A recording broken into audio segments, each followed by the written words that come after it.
আপনি কি জানেন ঢাকা বিশ্ববিদ্যালয় এবং বিআইডিএস এর একটি গবেষণা অনুযায়ী বাংলাদেশে বিশ্ববিদ্যালয় থেকে সর্বোচ্চ ডিগ্রি নেওয়ার পরও প্রতি ৩ জনের একজন তরুণের কোনো চাকরি নেই।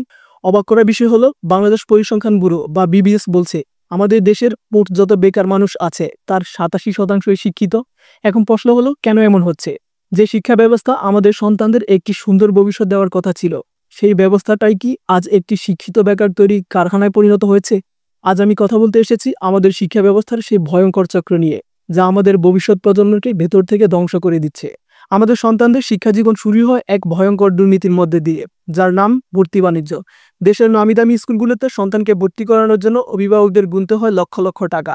ডোনেশন বা অনুদানের নামে নেওয়া এই টাকা আসলে ঘুষ ছাড়া আর কিছুই নয়। যে শিশুটি তার শিক্ষা জীবনের প্রথম ধাপে দেখলো যে মেধার চেয়ে টাকার জোর বেশি, সে বড় হয়ে সৎ থাকবে, এই আশা আমরা করি কিভাবে? ভর্তির যুদ্ধ শেষ হওয়ার পর শুরু হয় আরেক যুদ্ধ, কোচিং বাণিজ্য। চলুন একটা দৃশ্য কল্পনা করি। একটি ছেলে বা মেয়ে সকাল 7টা থেকে দুপুর 1টা পর্যন্ত স্কুলে ক্লাস করে, বাসায় ফিরে কিছু মুখে দিয়ে আবার দৌড় কোচিং সেন্টারে। রাত পর্যন্ত চলে একটার পর একটা কোচিং, বাসায় ফিরে হোমওয়ার্ক, ঘুমানোর সময়টুকু হয়তো নেই। এই দৃশ্যটা আজ বাংলাদেশের প্রায় প্রতিটি ঘরের, তাই না? কিন্তু প্রশ্ন হলো কেন এই কোচিং সেন্টারের প্রয়োজন হচ্ছে? যে শিক্ষকের দায়িত্ব ছিল ক্লাসরুমে মন দিয়ে পড়ানোর, তিনি কেন তার ছাত্রছাত্রীদেরকে আবার টাকার বিনিময়ে তার নিজের কোচিং সেন্টারে আসতে বাধ্য করছেন? বিভিন্ন অনুসন্ধানী রিপোর্টে উঠে এসেছে অনেক শিক্ষকই আজকাল ক্লাসরুমে ঠিকমতো পড়ান না। তারা ইচ্ছে করে কিছু বিষয় অসম্পূর্ণ রেখে দেন, যাতে ছাত্রছাত্রীরা তাদের কাছে প্রাইভেট পড়তে বা কোচিং করতে বাধ্য হয়। ভালো নম্বর পাইয়ে দেওয়ার লোভ দেখানো, এমনকি কোচিংয়ে না পড়লে পরীক্ষায় ফেল করে দেওয়ার মতো ভয়ঙ্কর অভিযোগও শোনা যায়। এটা কি শিক্ষা, নাকি শিক্ষার নামে একটি নির্লজ্জ ব্ল্যাকমেইলিং? এই কোচিং বাণিজ্যেরই আরেক ভয়ঙ্কর রূপ হলো গাইড বই এবং প্রকাশনীর বাণিজ্য। সরকারিভাবে শিক্ষার্থীদের বিনামূল্যে বই দেওয়া হলেও অনেক স্কুলই নির্দিষ্ট প্রকাশনীর গাইড বই, গ্রামার বই বা সহায়ক বই কিনতে ছাত্রছাত্রীদের বাধ্য করে। এর পেছনের কারণ সে একই, কমিশন। এর সাথে তো আছেই নানা অজুহাতে অতিরিক্ত ফি আদায়ের বোঝা, সেশন ফি, উন্নয়ন ফি, বিদ্যুৎ বিল, ক্রীড়া ফি, কত রকমের ফি যে অভিভাবকদের উপর চাপিয়ে দেওয়া হয় তার কোনো হিসাব নেই।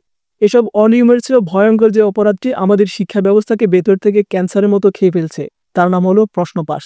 একসময় আমরা দেখতাম শুধু পাবলিক পরীক্ষার প্রশ্ন পাস হতো, কিন্তু এখন এই মহামারী ছড়িয়ে পড়েছে কেজি স্কুলের ভর্তি পরীক্ষা থেকে শুরু করে বিশ্ববিদ্যালয়ের ভর্তি পরীক্ষা, এমনকি চাকরির নিয়োগ পরীক্ষা পর্যন্ত। পরীক্ষার আগের রাতে শত শত ছাত্রছাত্রীদের মোবাইলে ঘুরতে থাকে ফাঁস হওয়া প্রশ্ন। যে ছেলেটি বা মেয়েটি সারা বছর দিনরাত এক করে পড়াশোনা করলো, তার মেধা আর পরিশ্রম মুহূর্তের মধ্যে অর্থহীন হয়ে যায় কিছু অসাধু চক্রের কাছে। আমরা আমাদের সন্তানদের সততার শিক্ষা দিই, কিন্তু আমাদের ব্যবস্থাটাই তাদের অসৎ পথে ঠেলে দিচ্ছে। যে শিক্ষার্থী পরীক্ষার আগেই প্রশ্ন পেয়ে যায়, সে কি আর কোনোদিন সৎ পথে চলার অনুপ্রেরণা পাবে? আমরা কি নিজেদের অজান্তেই একটি দুর্নীতিগ্রস্ত ভবিষ্যৎ প্রজন্ম তৈরি করছি না? এই পুরো অসুস্থ চক্রের সবচেয়ে বড় ভুক্তভোগী কারা জানেন? আমাদের অভিভাবকরা এবং তাদের সন্তানেরা। একজন বাবা তার সারা জীবনের সঞ্চয় তুলে দিচ্ছেন সন্তানের ভর্তি, কোচিং আর গাইড বইয়ের পেছনে। একজন মা তার সবটুকু সময় আর শ্রম বিলিয়ে দিচ্ছেন সন্তানকে নিয়ে এক কোচিং থেকে আরেক কোচিংয়ে দৌড়ানোর পেছনে। তাদের একটাই স্বপ্ন, সন্তান যেন ভালো একটি ফলাফল করে। কিন্তু এই ভালো ফলাফলের ইঁদুর ধরে নেমে আমাদের সন্তানেরা তাদের শৈশব হারাচ্ছে, কৈশোর হারাচ্ছে। তাদের কাঁধ থেকে বইয়ের বোঝা নামছে না, তাদের মন থেকে পরীক্ষার চাপ কমছে না। ফলে বাড়ছে মানসিক অবসাদ, বাড়ছে আত্মহত্যার মতো ভয়ঙ্কর প্রবণতা। তাহলে এর সমাধান কি? কর্তৃপক্ষের কাছে আমাদের আবেদন, এই ভিডিওর মাধ্যমে সরকার এবং শিক্ষা মন্ত্রণালয়ের কাছে আমাদের আবেদনগুলো খুব স্পষ্ট। আমাদের প্রথম দাবি, ভর্তি বাণিজ্য এবং কোচিং বাণিজ্যকে আইন করে নিষিদ্ধ এবং শাস্তিযোগ্য অপরাধ হিসেবে ঘোষণা করা হোক। আমাদের দ্বিতীয় দাবি, প্রশ্নপাশের সাথে জড়িত প্রতিটি চক্রকে, তারা যত শক্তিশালী হোক না কেন, খুঁজে বের করে দেশের সর্বোচ্চ আইনে তাদের বিচার করা হোক। প্রশ্নপাশকে একটি রাষ্ট্রবিরোধী অপরাধ হিসেবে গণ্য করা হোক। আমাদের তৃতীয় দাবি, স্কুলগুলোতে অতিরিক্ত ফি আদায় এবং নির্দিষ্ট প্রকাশনের গাইড বই কিনতে বাধ্য করার এই অনৈতিক প্রথা কঠোর হাতে বন্ধ করা হোক। এবং আমাদের চূড়ান্ত দাবি, আমাদের পুরো শিক্ষা ব্যবস্থাকে ঢেলে সাজানো হোক। মুখস্থ বিদ্যার পরিবর্তে আনন্দময় এবং সৃজনশীল শিক্ষার পরিবেশ তৈরি করা হোক, যেখানে শিশুদের উপর অন্যায্য চাপ থাকবে না, থাকবে শুধু জ্ঞান অর্জনের আনন্দ।